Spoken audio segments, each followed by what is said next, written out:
Fala galerinha, professor Diego Oliveira aqui falando e dessa vez para deixar mais um resumo do dia. Hoje falaremos sobre as características da Era Vargas.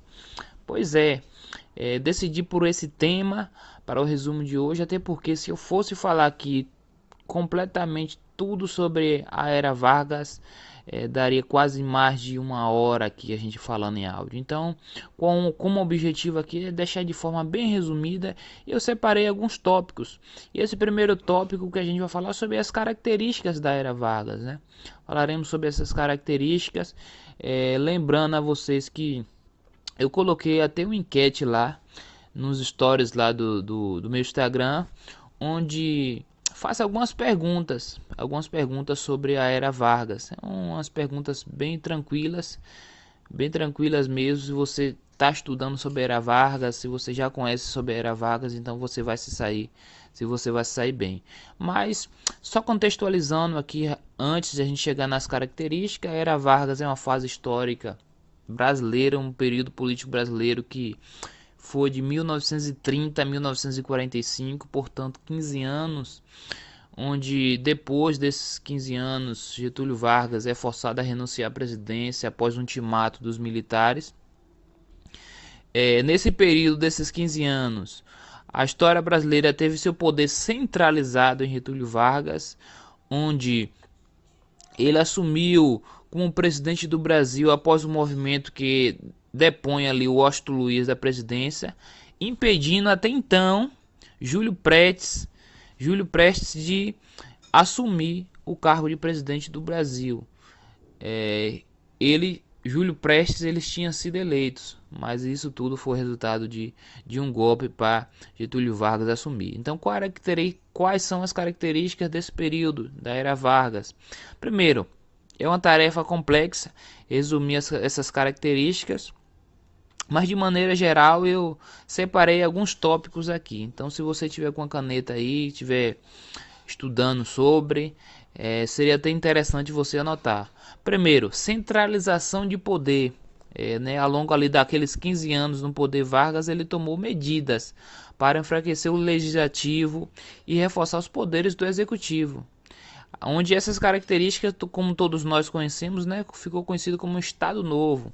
Então a primeira característica é a centralização do poder. A segunda característica, política trabalhistas.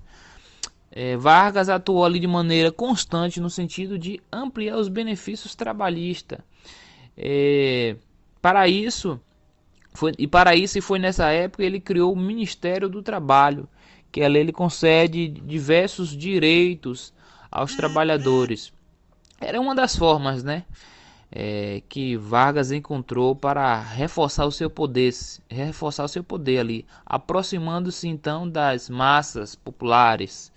Terceira característica, propaganda política. Vejam só, o uso da propaganda como uma forma de ressaltar as qualidades do seu governo foi uma marca muito forte, né, nessa época da Era Vargas.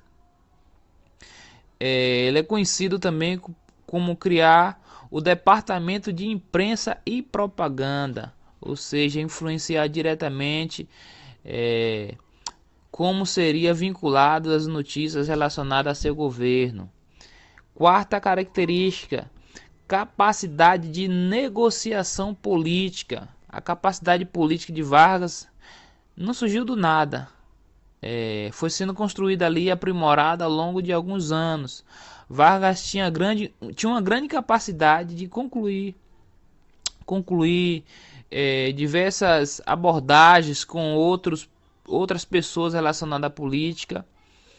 Então, resumindo, até agora, centralização de poder, política trabalhista, propaganda política e capacidade de negociação política. Em paralelo a isso, mas que eu também coloquei aqui como uma característica do governo Vargas, que eu acho bastante importante também, é a questão do populismo. O governo Vargas é conhecido como um governo populista.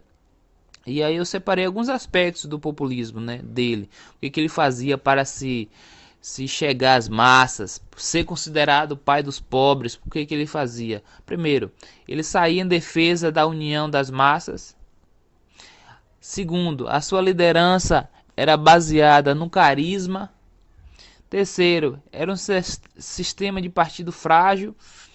Quarto, relação direta e não institucionalizada do líder com as massas, ou seja, era uma relação muito familiar, muito mesmo de pai, muito de chamego com as massas populares. Então, governo Vargas, a era Vargas é conhecido como governo populista, acima de tudo, marcado por ser o pai dos pobres. Mas depois a gente vai aprofundar mais sobre essa era Vargas. Hoje a gente falou sobre só características. Lembrando que só por essa aula de hoje, de forma resumida, você já consegue responder lá no Instagram a enquete que eu coloquei hoje. Espero que vocês tenham um bom resultado também. Hoje não vou deixar aqui a enquete abaixo. Vou deixar que vocês respondam lá no Instagram, nos stories, já que eu coloquei lá hoje.